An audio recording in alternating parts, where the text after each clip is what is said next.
Hello everyone. From today, we are starting a very important chapter that is journal entry. और ये जो chapter है, ये आगे की पूरी अकाउंट्स के लिए एक बेस है and what we have discussed so far कि टर्मिनोलॉजी क्या-क्या यूज होती है अकाउंट्स के अंदर, एसेट क्या है, ड्राइंग क्या है, लायबिलिटी क्या है, एक्सपेंसेस क्या है और अकाउंटिंग प्रिंसिपल। अभी तक हमने अकाउंटिंग प्रिंसिपल और कुछ बेसिक टर्मिनोलॉजी जो अकाउंट्स के अंदर यूज होती हैं, वो अभी तक हमने डिस्कस की हैं। थ्योरेटिकल पार्ट हमने डिस्कस किया है, ठीक है? और मैंने पहले भी बता चुका हूं, आज फिर बता रहा हूं, accounting is nothing but is a language of business. यानी कि बिजनेस किस तरीके से पढ़ा जाता है, किस तरीके से समझा जाता है, तो लैंग्वेज का काम क्या होता है? अपनी बात को दूसरे तक पहुंचाना, दूसरा व्यक्ति तक कम्युनिकेट करना। तो अकाउंटिंग एक बिजनेस की लैंग्वेज है, जो लोग इसके यूजर्स हैं, जो लोग जानते हैं। तो अकाउंटिंग जिस तरीके से होती है, उस तरीके से वो अपने रिजल्ट को, अपने डेटा को इंटरप्रिटेट कर पाते हैं और अंडरस्टैंड कर पाते हैं।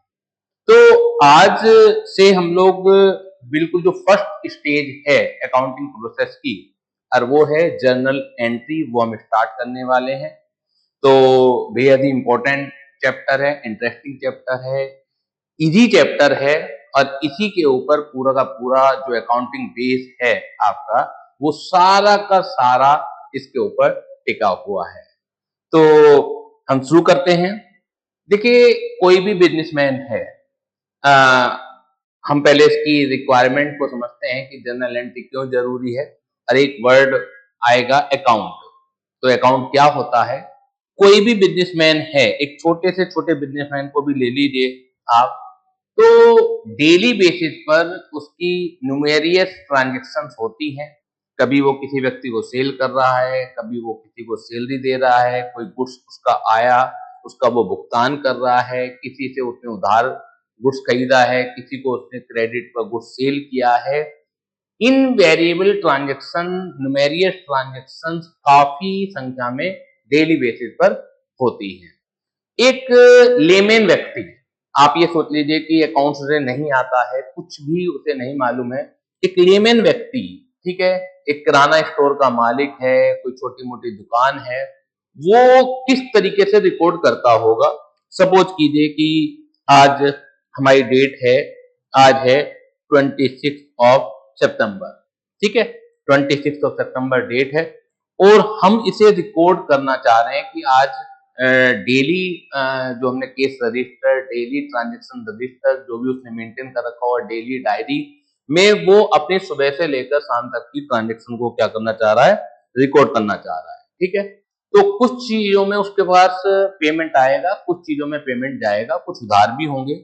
तो सपोज कीजिए कि पहली ट्रांजैक्शन उसकी कैश सेल की है, कैश सेल की है, जिसमें उसके पास 10,000 रुपीज आए।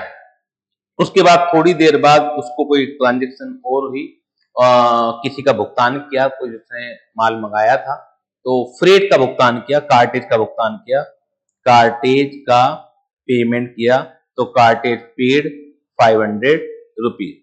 थोड़ी देर बाद उसने कुछ अपने और अपने एम्प्लॉय के लिए टी मंगाई, चाय मंगाई, उसका उसने भुगतान किया 50 रुपीज। उसके बाद कुछ समय बाद उसके पास गुड्स आया, उसने क्रेडिट पर राम से गुड्स परचेज किया था, तो राम से गुड्स परचेज किया, उसने लिख दिया राम परचेज और ये अमाउंट है 5,000। उसके बाद उसने कुछ सोहन को जो गुड्स सेल किया है, वो उधार पर गुड्स सेल किया है, तो सोहन को उसने सेल किया है, उसने 2,000 का गुड्स सेल किया है।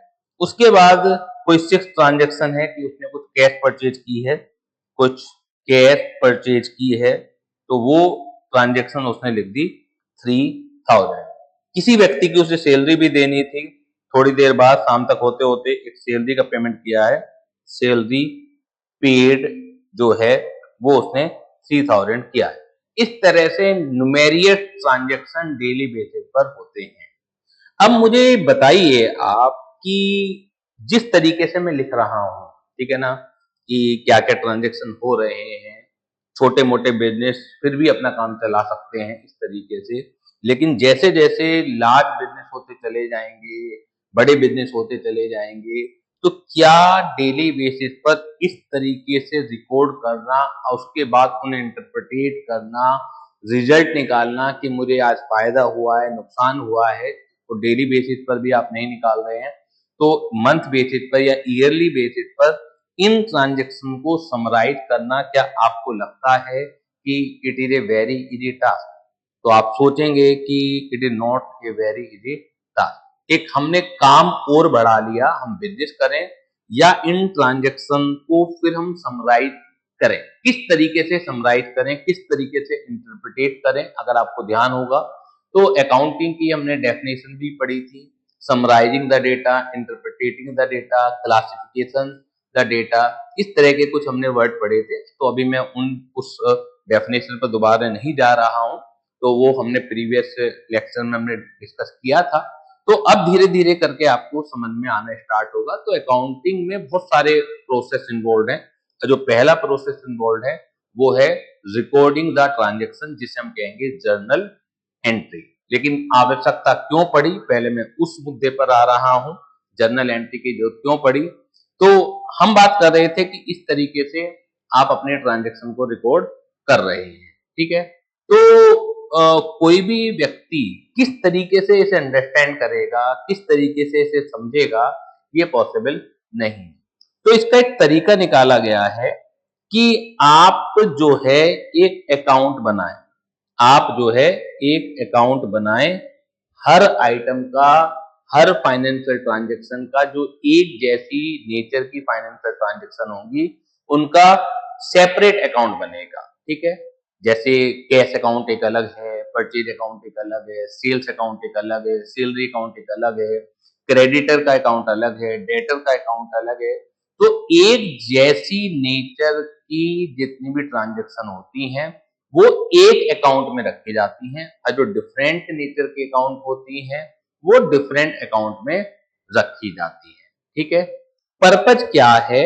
पर्पज ये है कि जो भी हमारी बिक्री हुई है ट्रांजेक्शन, तो उन्हें हम समराइज करके उन्हें एक जगह रिकॉर्ड कर सकें, सो दैट कि जब ईयर एंड पर, अकाउंटिंग पीरियड एंड पर हमें उनके रिजल्ट को इंटरप्रिटेट करना होगा, तो वो बेहद ही आसान काम हो जाएगा और उससे हम लोग अपने मीनिंग निकाल सकते हैं। जो भी उसके यूजर्स हैं, बिजनेस के यूजर्स हैं, जो भी उन्हें फाइंडिंग लेनी है तो आराम से निकल जाती है।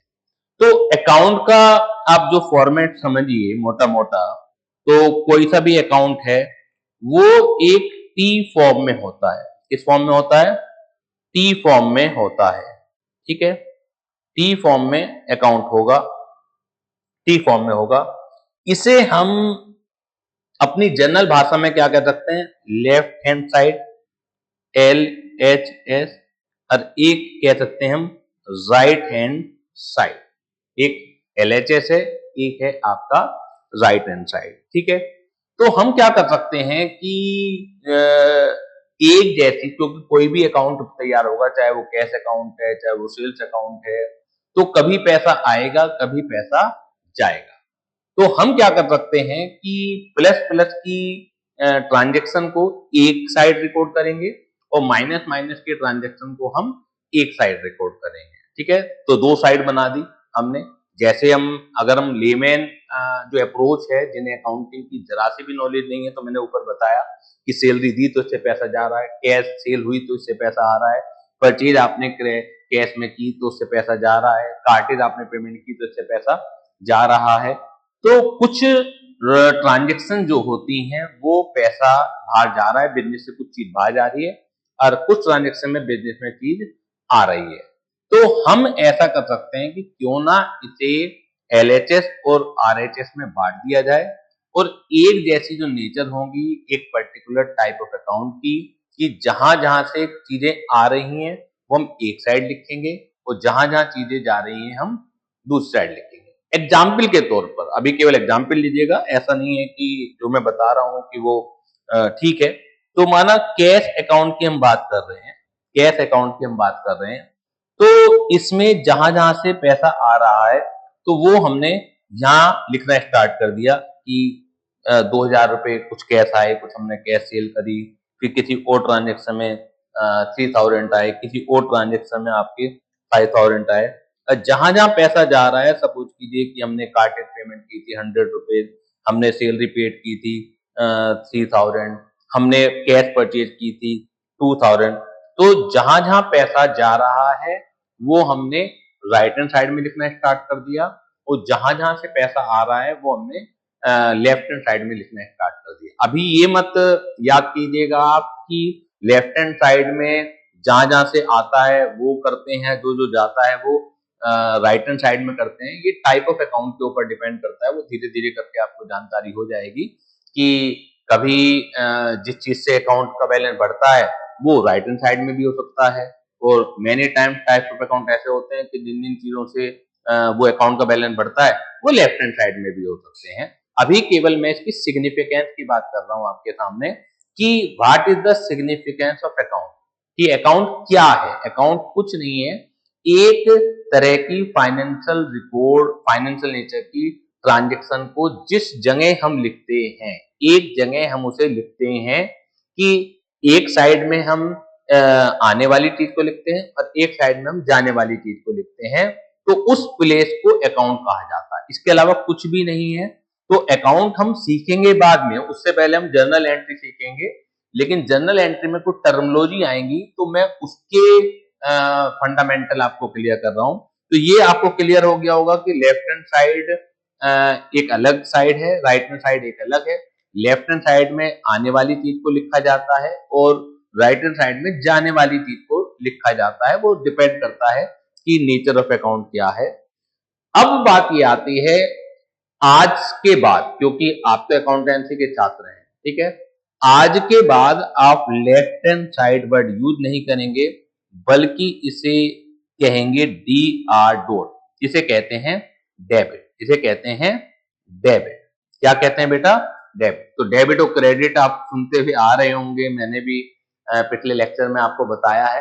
तो आज वो चीज क्लियर होगी कि अकाउंट की जो लेफ्ट हैंड साइड है, ये यूनिवर्सल है, ठीक है, ये किसी भी नेचर ऑफ अकाउंट की अगर हम बात कर लें तो जो लेफ्ट हैंड साइड होती है उसे कहा जाता है debit side.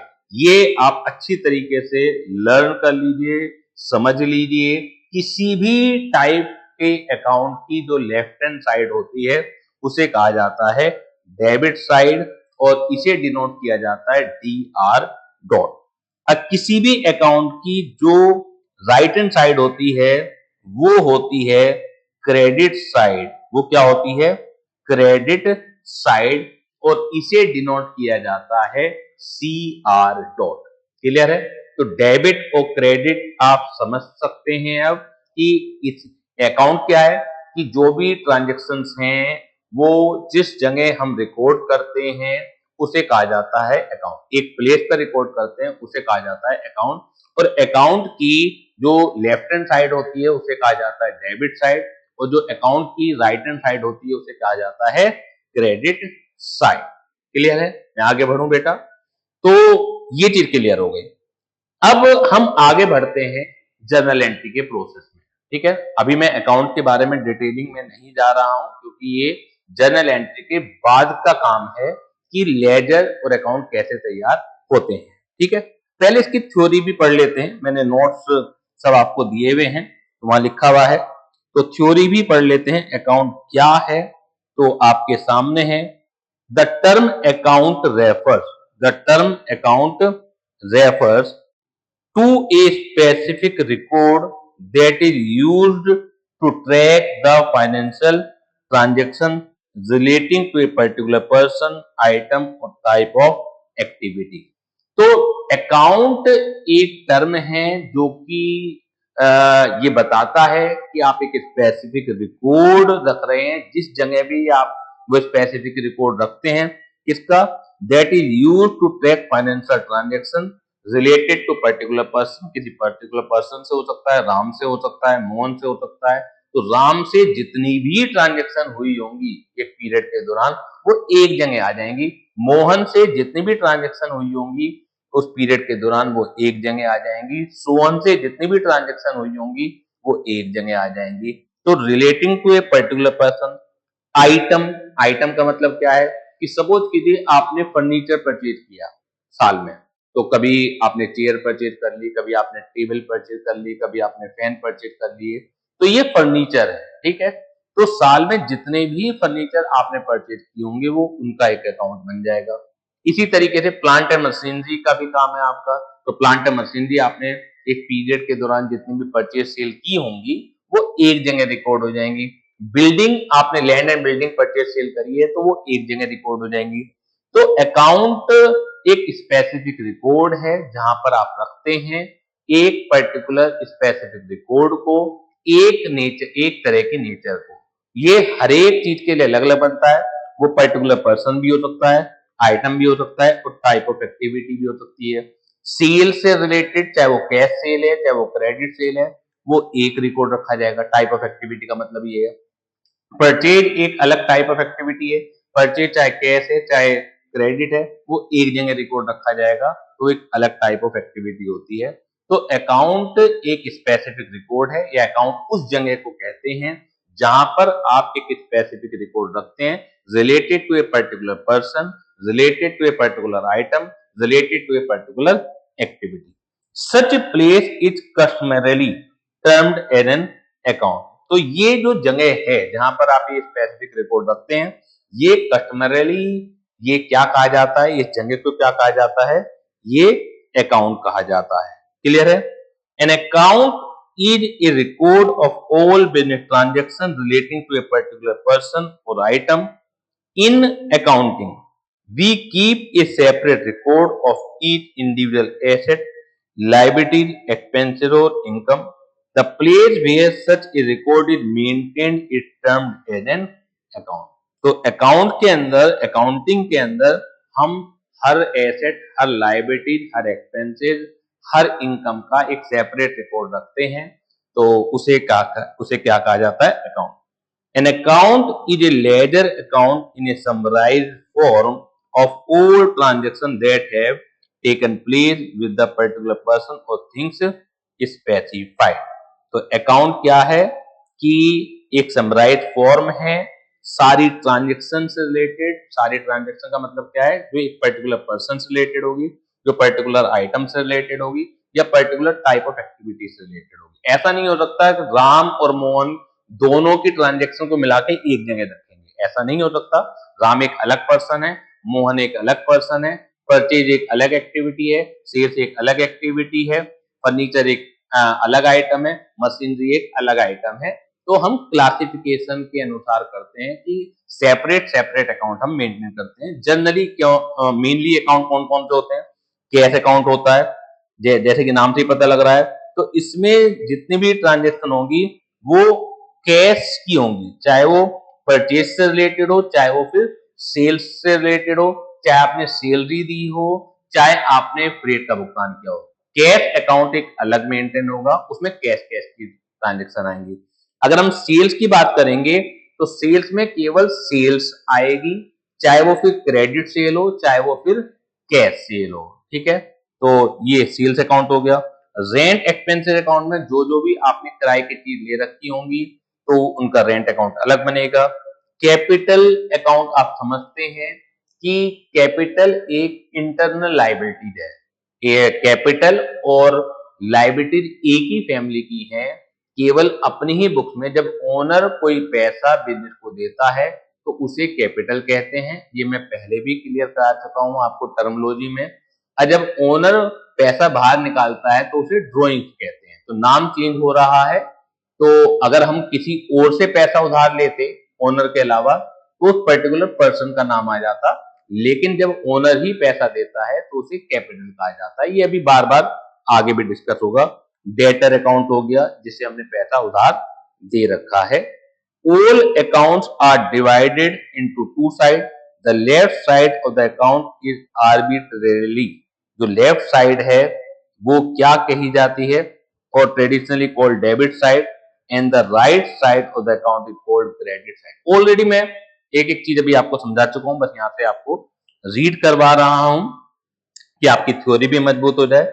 In the abbreviated form debit is written at dr dot and credit is written as cr dot. For example, the transactions relating to cash are recorded in an account entitled cash account and its format will be given below. तो format भी मैंने बता दिया। एक तरीके से इसे T form भी कहते हैं क्योंकि ये जो दिखता है वो इंग्लिश के टी लेटर की तरह दिखता है। ठीक है, तो दो साइड होती हैं, आप बिल्कुल बीचों बीच एक कॉलम बनाएंगे और एक अमाउंट आपका पर्टिकुलर्स का बनता है, एक कॉलम पर्टिकुलर्स का बनता है, फिर ये अमाउंट का बनता है, फिर ये अगला फिर पर्टिकुलर्स का बनता है और फिर अगला ये अमाउंट का बनता है। तो यहाँ पर डेबिट साइड की पर्टिकुलर लिखे जाएंगे, यहाँ अमाउंट लिखा जाएगा, यहाँ क्रेडिट साइड की पर्टिकुलर लिखे जाएंगे और यहाँ क्रेडिट साइड का अमाउंट लिखा जाएगा। The above account resembles English capital letter T as such, it is often called T-shaped account. तो an account is abbreviated as A/C. इस तरीके से आपका अकाउंट एब्रीविएटेड होता है। तो debit dr dot, credit cr dot और अकाउंट को क्या कहते हैं A/C। ठीक है, पूरा अकाउंट हमें लिखने की जरूरत नहीं होती है। इसे हम बनाएंगे बाद में, लेकिन पहले मैंने केवल आपको बताया है कि अकाउंट डेबिट और क्रेडिट क्या होता है, क्योंकि जर्नल एंट्री में डेबिट और क्रेडिट की बेहद ही जरूरत पड़ेगी। तो उस समय आप ये ना सोचें कि ये सर डेबिट क्या है, क्रेडिट क्या है।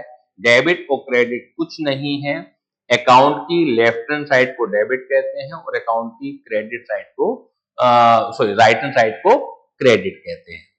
ऑलरेडी जो अकाउंटिंग प्रिंसिपल्स हैं, अकाउंटिंग कन्वेंशन हैं, वो हम ये पढ़ चुके हैं कि double entry system, dual aspect किसी भी ट्रांजैक्शन का होता है। कोई भी ट्रांजैक्शन है, जैसे साइंस में भी न्यूटन का सिद्धांत है, every action has a reaction. तो सेम प्रिंसिपल को अगर हम अकाउंट की भाषा में बात करें तो every transaction has dual aspect. वो कैसे होगा? One aspect is debit and the other aspect is credit. Every transaction has a dual aspect. One aspect debit होगा, other aspect credit होगा। Dual aspect का मतलब ये नहीं होता कि एक ट्रांजैक्शन है और उस ट्रांजैक्शन में दोनों चीजें ही डेबिट हो जाएं या दोनों ही चीजें ही क्रेडिट हो जाएं, ऐसा नहीं होता।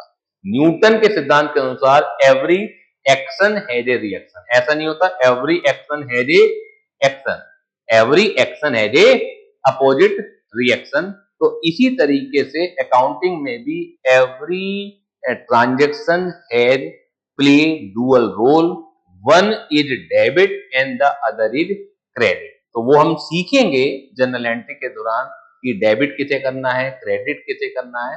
लेकिन डुअल एस्पेक्ट जो प्रिंसिपल है, जो हम डिस्कस कर चुके हैं, तो उसका मतलब ये है कि कोई भी ट्रांजैक्शन अगर आपने माल बेचा है तो इसके अकाउंटिंग लैंग्वेज में एक डेबिट होगी चीज, एक क्रेडिट होगी। अगर आपने मशीनरी परचेज की है तो अकाउंटिंग लैंग्वेज में इसके दो इफेक्ट होंगे, एक डेबिट होगा और एक क्रेडिट इफेक्ट होगा।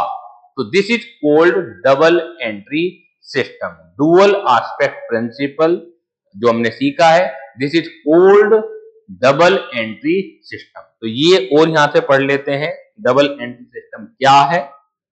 तो double entry system, according to this system every transaction has got a two-fold aspect.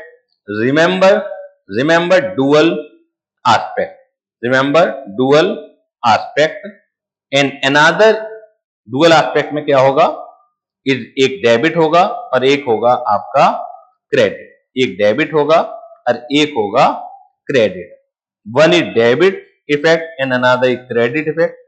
Information of one financial nature is recorded at one place is known as an account. अभी हम पढ़ के आए हैं कि एक तरह की फाइनेंशियल नेचर की इंफॉर्मेशन को एक जगह रिकॉर्ड करते हैं और उस जगह को कहा जाता है account, which is divided into two sides, debit and credit.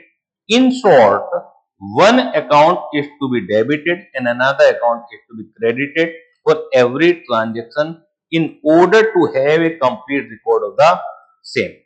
तो हम सिंपल भाषा में ये कह सकते हैं कि कोई भी ट्रांजैक्शन होगी तो एक डेबिट होगा, एक क्रेडिट होगा, एक अकाउंट डेबिट होगा, एक क्रेडिट होगा। तो इसी को डुअल एस्पेक्ट का प्रिंसिपल कहा जाता है। ठीक है। Therefore, every transaction affects two accounts in opposite direction. This system is called double entry system since it keeps record for every transaction in two accounts. Therefore, basic principle under the system is that for every debit there must be a corresponding credit or vice versa. तो मैं उम्मीद करता हूं कि आपको account word समझ में आया होगा कि अकाउंट किसे कहते हैं। आपको डुअल एस्पेक्ट आज क्लियर हुआ होगा। पढ़ा हमने पहले भी था, थ्योरेटिकल पढ़ा था कि डुअल एस्पेक्ट किसे कहते हैं, डबल एंट्री सिस्टम किसे कहते हैं और डेबिट और क्रेडिट किसे कहते हैं। क्योंकि जो अब हम स्टार्ट करने वाले हैं प्रोसेस को, जर्नल एंट्री को, तो उसमें इन शब्दों की बेहद ही जरूरत पड़ने वाली है आपको।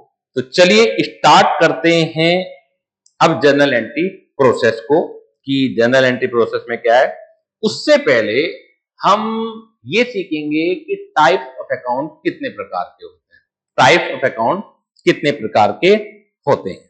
तो टाइप्स ऑफ अकाउंट की अगर हम बात करें, टाइप्स ऑफ अकाउंट की अगर हम बात करें, टाइप्स ऑफ अकाउंट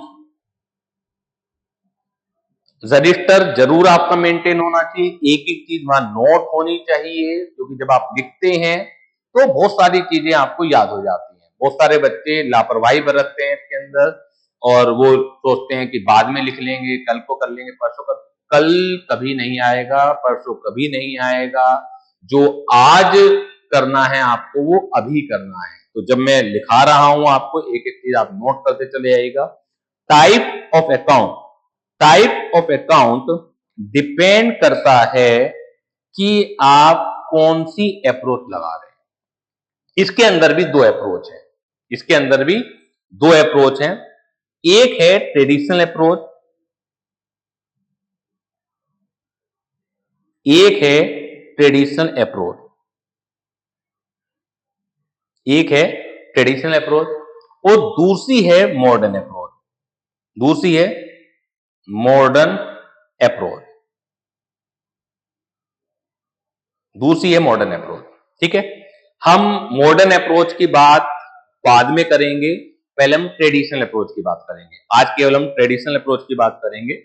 लेकिन आपको बता दिया मैंने कि जो टाइप्स ऑफ अकाउंट हैं, जो नाम है अकाउंट के, वो डिपेंड करते हैं कि आप ट्रेडिशनल अप्रोच कर रहे हैं या मॉडर्न अप्रोच कर रहे हैं।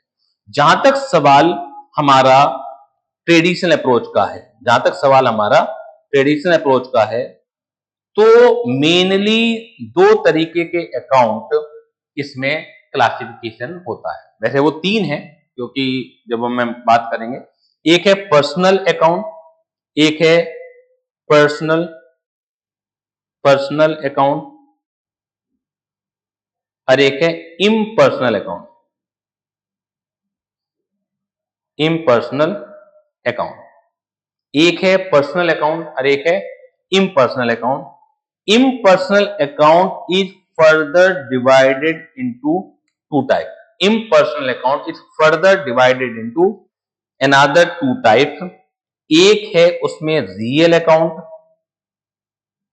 एक है उसमें रियल अकाउंट, एक है उसमें रियल अकाउंट और एक है नॉमिनल अकाउंट, एक है नॉमिनल अकाउंट। एक है रियल अकाउंट और एक है नॉमिनल अकाउंट। तो यहां तक बताइए सभी को क्लियर है या नहीं है। टाइप ऑफ अकाउंट दो अप्रोच हैं इसकी और नाम उस अप्रोच के अनुसार अलग अलग है। अगर हम अप्रोच की बात करें तो ट्रेडिशनल अप्रोच और मॉडर्न अप्रोच दो हैं।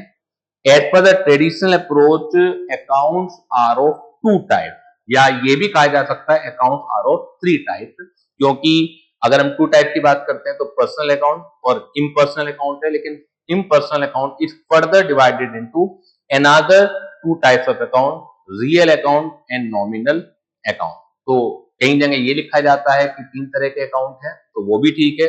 और कई जगह लिखा जाता है 2 तरह के अकाउंट है, फिर लेकिन जो 2 तरह के अकाउंट है सेकंड टाइप ऑफ अकाउंट को, इन पर्सनल अकाउंट को आपको फर्दर डिवाइड करना पड़ता है। Another 2 types of account, real account and nominal account. तो यहां तक बताइए कोई दिक्कत है क्या आपको कि टाइप्स ऑफ अकाउंट मेरे ख्याल से साथ के साथ याद हो जाना चाहिए। अगर आप कंसंट्रेट कर रहे हैं तो साथ के साथ आप याद करते चले जाइए कि type of account depend upon the approach you are adopting. If you are adopting traditional approach, because there are 2 types of approach, a traditional approach and another is modern approach. If you are adopting traditional approach, there are 3 types of account.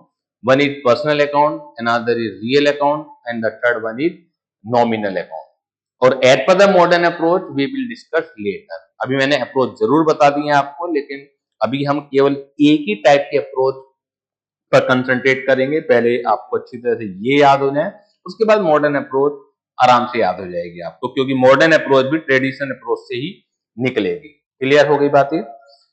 Personal account भी, personal account भी अलग अलग तरीके के होते हैं। Personal account भी जो है अलग अलग तरीके के होते हैं। नेचुरल पर्सनल अकाउंट है, रिप्रेजेंटेटिव पर्सनल अकाउंट है। तो पर्सनल अकाउंट भी जो है अलग अलग तरीके के होते हैं। अभी हम बाद में डिस्कस करेंगे, उसे आज ही डिस्कस कर लेंगे। सबसे पहले हम बात करते हैं इनके डेबिट और क्रेडिट रूल की। Rule of debit and credit, rule of debit and credit साथ के साथ लिखते चले जाएगा। Rules of debit, debit and credit, rules of debit and credit, इनकी हम बात करते हैं। जितने भी टाइप ऑफ अकाउंट हैं, हर एक टाइप ऑफ अकाउंट के लिए अलग अलग डेबिट और क्रेडिट का रूल है। जितने भी टाइप्स ऑफ अकाउंट हैं, हर एक टाइप के लिए डेबिट और क्रेडिट का अलग अलग रूल है। अगर हम बात करते हैं पहले पर्सनल अकाउंट की, पर्सनल अकाउंट की बात करते हैं।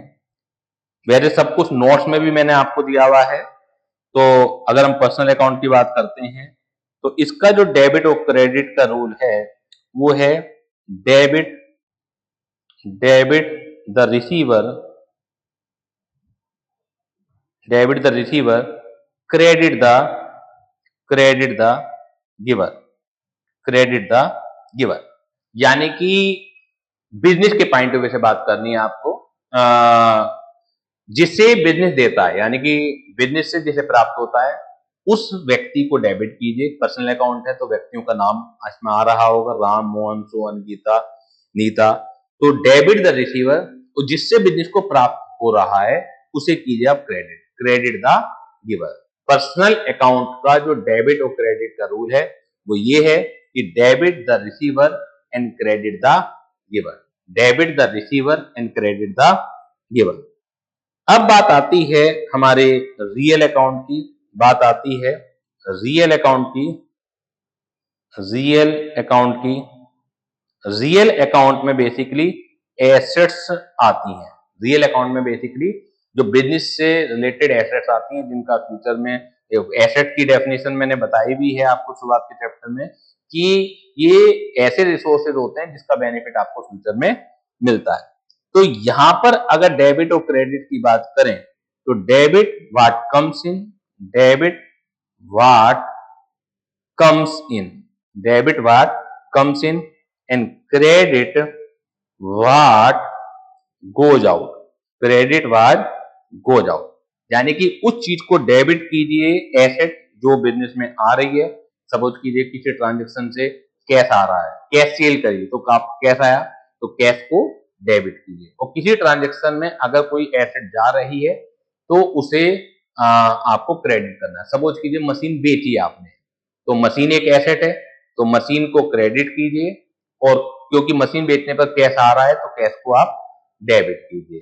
क्लियर है? लिखेंगे कैसे वो एक अलग फॉर्मेट है, वो भी हम डिस्कस करेंगे। फिलहाल हम डेबिट और क्रेडिट के नियम समझ रहे हैं, तो ये बिल्कुल याद हो जाने चाहिए आपको विदाउट एनी एक्सेप्शन, क्योंकि अगर आपको जनरल एंट्री सीखनी है तो तीनों के तीनों नियम आपकी बिल्कुल जुबान पर, दिमाग में चढ़े हुए होने चाहिए। कुछ भी उसमें आपका गड़बड़ नहीं होनी चाहिए। तीसरा जो टाइप ऑफ अकाउंट है वो है नॉमिनल अकाउंट, नॉमिनल अकाउंट। तीसरा टाइप ऑफ अकाउंट है नॉमिनल अकाउंट। इसके अगर हम बात करेंगे डेबिट और क्रेडिट की, तो नॉमिनल अकाउंट में एक्सपेंसेस एंड लॉसेज आते हैं। तो debit debit all expenses and losses, debit or expense and losses, and credit all gains and profit कह दीजिए, रेवेन्यू कह दीजिए, या सेल्स वगैरह है। तो जितने भी एक्सपेंसेज हैं, जितने भी लॉसेज हैं, उन्हें आप डेबिट कीजिए, और जितने भी इनकम है उन्हें हमें क्या करना है, क्रेडिट करना है। तो ये तीनों टाइप के जो डेबिट क्रेडिट के हमारे पास रूल हो गए। तो दोबारा से मैं आपको क्लियर करता हूं कि टाइप्स ऑफ अकाउंट, यानी कि कितने तरह के अकाउंट हैं, वो डिपेंड करता है कि आप अप्रोच कौन सी अडॉप्ट कर रहे हैं। If you are adopting traditional approach तो टाइप्स ऑफ अकाउंट अलग है। If you are adopting modern approach तो टाइप्स ऑफ अकाउंट अलग है। मॉडर्न अप्रोच के हिसाब से भी मैं डिस्कस नहीं कर रहा हूं, कंफ्यूज ना हो जाएं आप। ट्रेडिशनल अप्रोच के हिसाब से there are 3 types of account. One is personal account, another is real account, and the third one is nominal account. वैसे हम इसे क्लासिफिकेशन पर्सनल और इम्पर्सनल में भी करते हैं, तो मैंने बता दोनों ही चीजें दी हैं आपको, जिससे कंफ्यूज होने की जरूरत नहीं है। और हर टाइप ऑफ अकाउंट के लिए डेबिट और क्रेडिट के रूल अलग अलग है। जहां तक पर्सनल अकाउंट का डेबिट और क्रेडिट का रूल है, तो पर्सनल अकाउंट का डेबिट और क्रेडिट का जो रूल है, debit the receiver and credit the giver, debit the receiver and credit the giver. जहां तक रियल अकाउंट, जिसे हम एसेट अकाउंट भी कहते हैं, तो इसका डेबिट और क्रेडिट का रूल है, तो debit what comes in, credit what goes out, ठीक है। और जहां तक नॉमिनल अकाउंट का डेबिट और क्रेडिट का रूल है, तो all expenses and losses should be debited and all income gains revenue should be credited. जितने भी एक्सपेंसेस हैं, लॉसेस हैं, उन्हें आप डेबिट करना है। जितने भी रेवेन्यू है, प्रॉफिट है, गेन्स है, उन्हें क्या करना है, हमें क्रेडिट करना है। तो ये हर टाइप ऑफ अकाउंट का डेबिट और क्रेडिट का रूल अलग अलग हो गया। पर्सनल अकाउंट फर्दर, मतलब उसके ऐसा नहीं है कि रूल अलग अलग हैं डेबिट क्रेडिट के, लेकिन पर्सनल अकाउंट देखिए, आप अगर देखेंगे तो जो नोट्स हैं, तो उसमें क्लासिफिकेशन ऑफ अकाउंट दे रखा है मैंने। अभी मैंने केवल ट्रेडिशनल अप्रोच ही समझाया है आपको। तो पर्सनल अकाउंट भी बटा हुआ है। डेबिट और क्रेडिट का रूल तो सेम ही रहेगा, debit the receiver, credit the giver. लेकिन पर्सनल अकाउंट को हम अलग अलग नामों से भी जानते हैं। एक है नेचुरल पर्सन, एक है नेचुरल पर्सन, दूसरा है आपका आर्टिफिशियल पर्सन, और तीसरा है रिप्रेजेंटेटिव पर्सनल अकाउंट। एक है नेचुरल पर्सन, एक है आर्टिफिशियल पर्सन, और तीसरा है आपका रिप्रेजेंटेटिव पर्सन। तो ये समझना जरूरी है, मैं आपको समझा देता हूं। कई बार क्वेश्चन आपसे क्लासिफिकेशन ऑफ अकाउंट के ऊपर भी पूछा जाता है। जनरल एंट्री तो बात की चीज है, लेकिन थ्योरेटिकली आपको कुछ नाम देके ये पूछा जा सकता है कि टाइप ऑफ अकाउंट आप बताइए। तो नेचुरल पर्सन तो जैसे राम, मोहन, संजय, गीता, ये जो भी हम देखते हैं, मेल फीमेल, ये सब नेचुरल पर्सन है। इसके अलावा जो आपका आर्टिफिशियल पर्सन है, तो जितने भी आर्टिफिशियल संस्थाएं हैं, जैसे कॉलेज है तो कॉलेज का एक अलग अकाउंट बनेगा, बैंक है तो बैंक का एक अलग अकाउंट बनेगा, पंजाब नेशनल बैंक है, सिंध बैंक है, स्टेट बैंक ऑफ इंडिया है, तो ये सब कहलाए जाते हैं। ट्रस्ट है कोई, तो ये सोसाइटी है कोई, तो ये सब चीजें कहलाई जाती हैं आपकी आर्टिफिशियल पर्सन, यानी कि नेचुरल नहीं है, लेकिन कानूनन इन्हें एक सेपरेट एंटिटी, सेपरेट पर्सन माना जाता है। तो उनके भी अकाउंट होते हैं। एसबीआई को में पैसा जमा किया आपने, ठीक है, तो एसबीआई, सपोज कीजिए किसी को पैसा उधार दिया, राम को पैसा उधार दिया, तो इस तरह से आप एसबीआई को भी पैसा उधार दे सकते हैं। अगर आप जमा करा रहे हैं तो एक तरह से उससे भविष्य में लेना है ना आपको। एसबीआई एक एसेट हो गई ना आपकी। राम को पैसा दे रहे हैं तो राम एक एसेट हो गई। तो राम एक नेचुरल पर्सन है, लेकिन एसबीआई भी एक पर्सन है और पर्सनल अकाउंट में ही आता है, लेकिन ये आर्टिफिशियल पर्सन में आता है। रिप्रेजेंटेटिव पर्सनल किसे कहते हैं? रिप्रेजेंटेटिव पर्सनल उसे कहते हैं कि जब आप अकाउंटिंग करते वक्त नाम तो कुछ और यूज करें, लेकिन उसके पीछे कोई ना कोई व्यक्ति छुपा हुआ है। सपोज कीजिए कि आपने किसी को सैलरी देनी है, आपके यहाँ एक एम्प्लॉय है राम भरोसे, उसे आपको सैलरी देनी है लेकिन अभी तक नहीं दी है, तो जब हम आगे पढ़ेंगे तो हम उसे आउटस्टैंडिंग सैलरी बोलेंगे, कि जिससे पता लग जाए कि लायबिलिटी एक फर्म के ऊपर, आपके एंटिटी के ऊपर है। लेकिन वो आउटस्टैंडिंग जो सैलरी है वो किसी पर्सन के लिए ही तो है, राम भरोसे को ही तो देने हैं आपको पैसे। तो इस तरह की चीजों को कहा जाता है रिप्रेजेंटेटिव पर्सनल।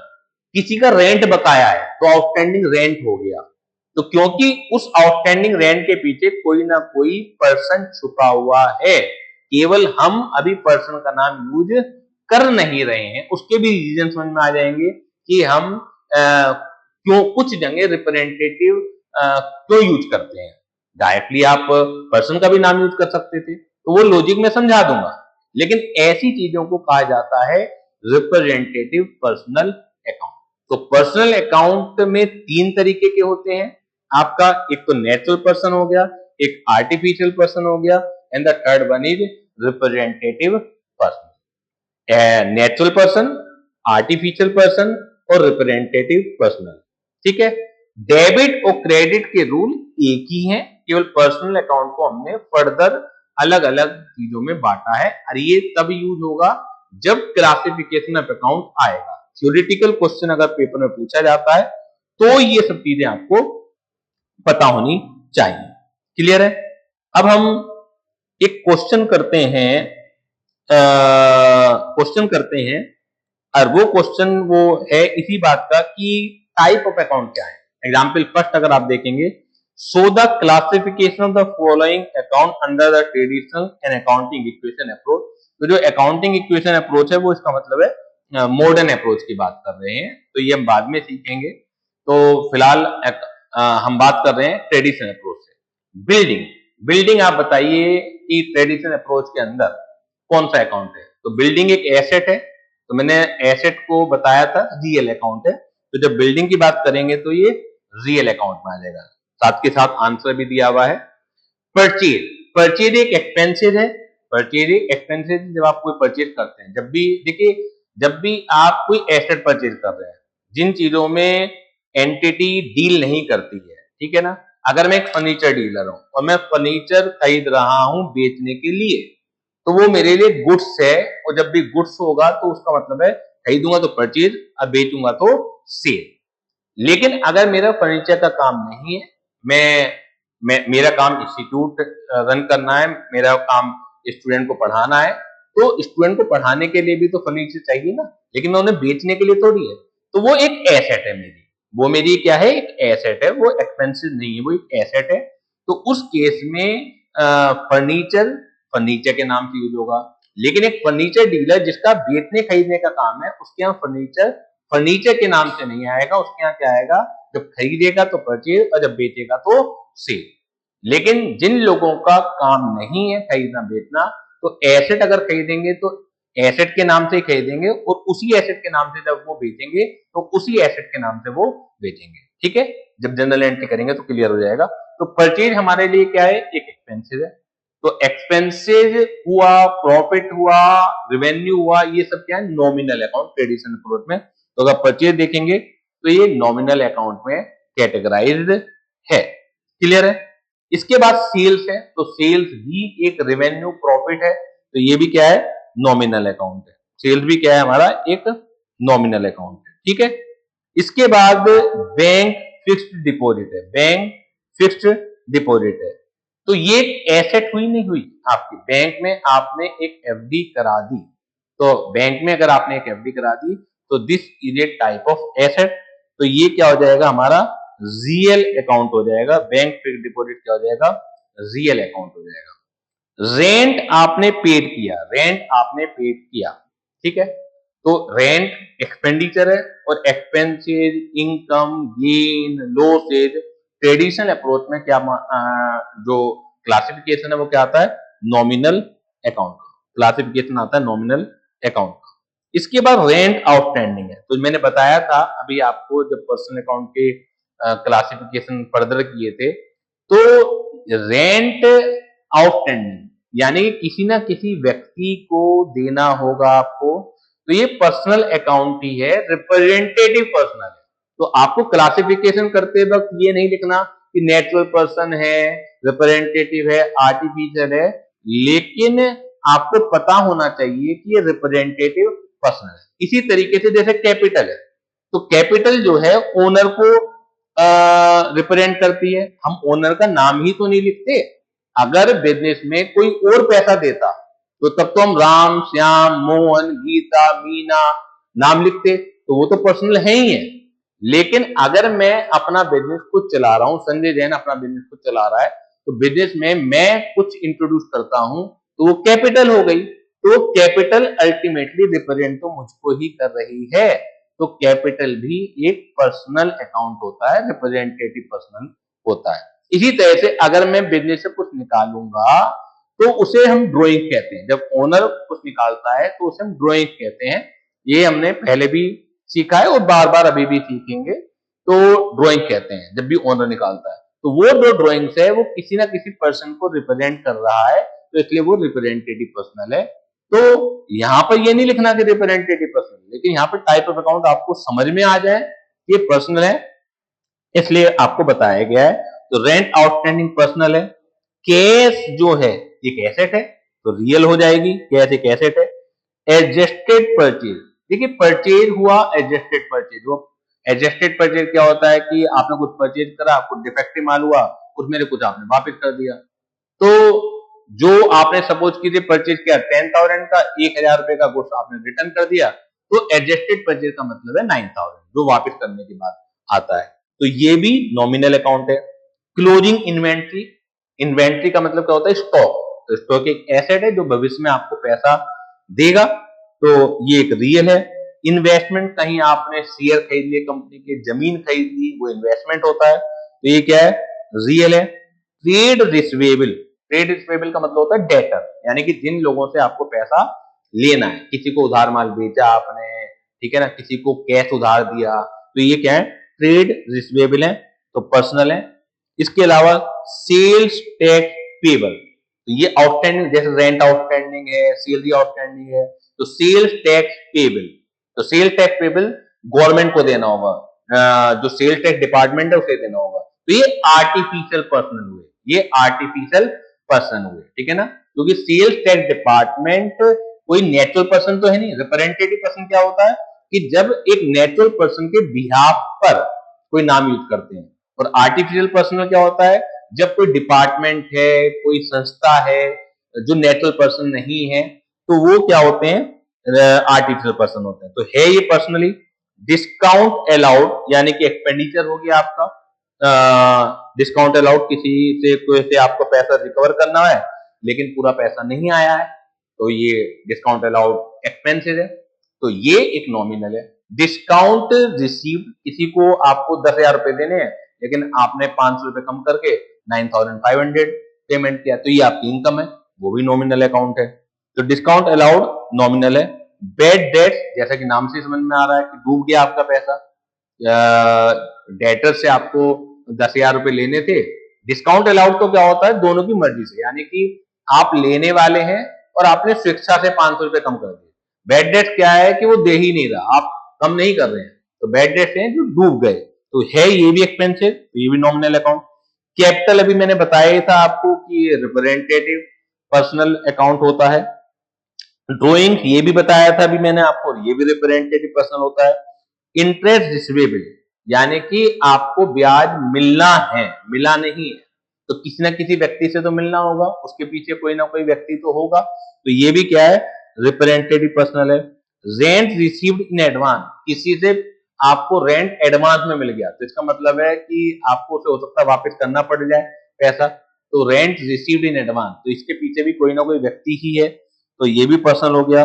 प्रीपेड सैलरी, किसी को आपने सैलरी एक्स्ट्रा दे दी, ठीक है ना, तो वो भी किसी ना किसी व्यक्ति को दे ही होगी आपने, तो उसकी जगह हम प्रीपेड सैलरी, पर्सनल अकाउंट हो गया। बैड डेट्स रिकवर्ड, तो ये इनकम की नेचर का है, जब बैड डेट्स हुए थे, जब डूब गए थे, तो वो भी नॉमिनल अकाउंट है, वो एक्सपेंस है, लेकिन रिकवर हो गए तो प्रॉफिट है, गेन है, तो ये भी क्या है? Nominal account. डेप्रीसिएशन, जो हम एसेट परचेज करते हैं उनकी लगातार वैल्यू में गिरावट आती है, तो ये एक्सपेंसिव है। तो ये क्या है? Nominal. Personal income tax, personal income tax का मतलब क्या है? जो ओनर को इनकम टैक्स देना है। तो एक तरह से ड्रॉइंग्स की तरह से हो जाता है और ये रिप्रेजेंटेटिव पर्सनल अकाउंट है, रिप्रेजेंटेटिव पर्सनल अकाउंट है। बैड डेट अकाउंट नॉमिनल हो गया, ऊपर भी आया था बैड डेट।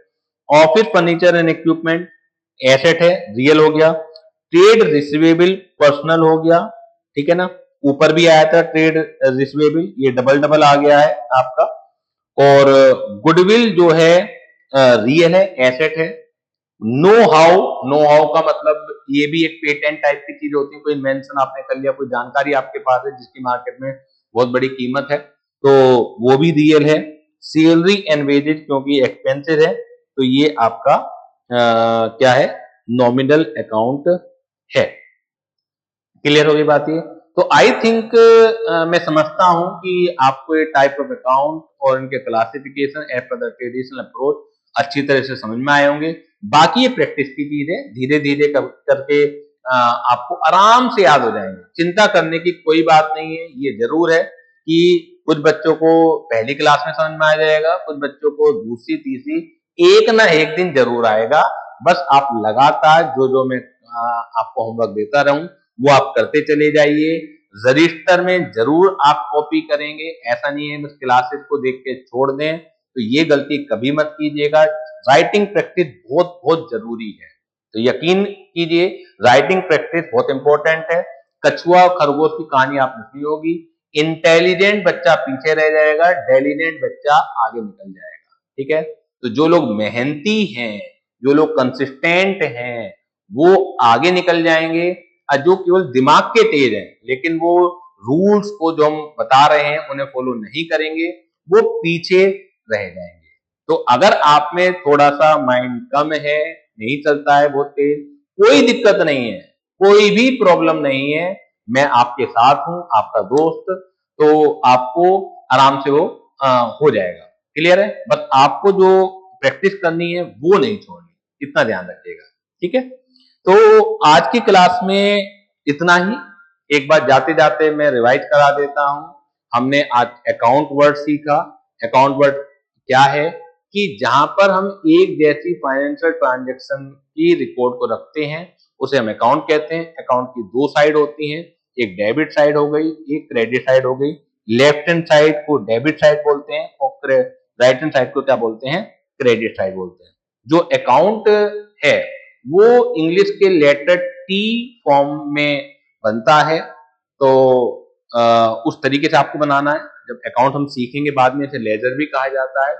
और हमने डबल एंट्री सिस्टम जो हम पहले भी समझ चुके थे कि every transaction has dual aspect, one is debit and the another is credit.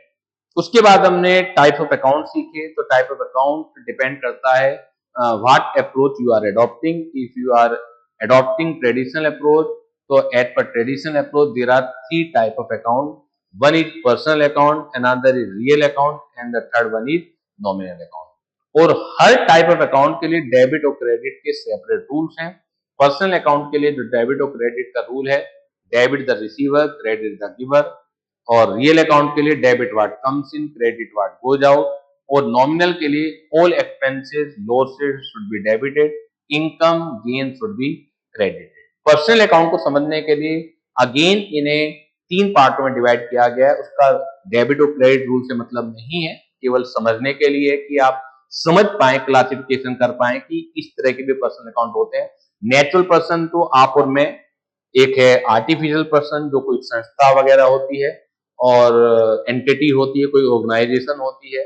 और तीसरा है रिप्रेजेंटेटिव पर्सन। रिप्रेजेंटेटिव पर्सन जहां पर कोई ना कोई एक नेचुरल पर्सन पीछे होता है, किसी को रेंट देना है, रेंट आउटस्टैंडिंग है, किसी को आपने रेंट ज्यादा दे दिया, रेंट प्रीपेड कर दिया, तो आपको उससे एक तरह से पैसे वापस लेने हैं। सैलरी प्रीपेड कर दी तो आपको किसी व्यक्ति से पैसे वापस लेने हैं।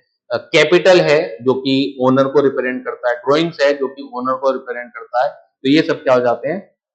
रिप्रेजेंटेटिव पर्सन, ठीक है। तो आज की क्लास हम यहीं पर वाइंड अप करते हैं। नेक्स्ट क्लास में हम इसका न्यूमेरिकल पार्ट स्टार्ट कर देंगे।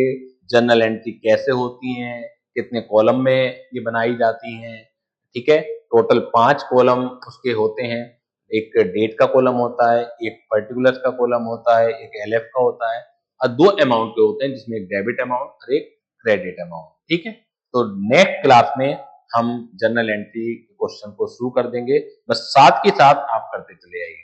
तो थैंक यू वेरी मच।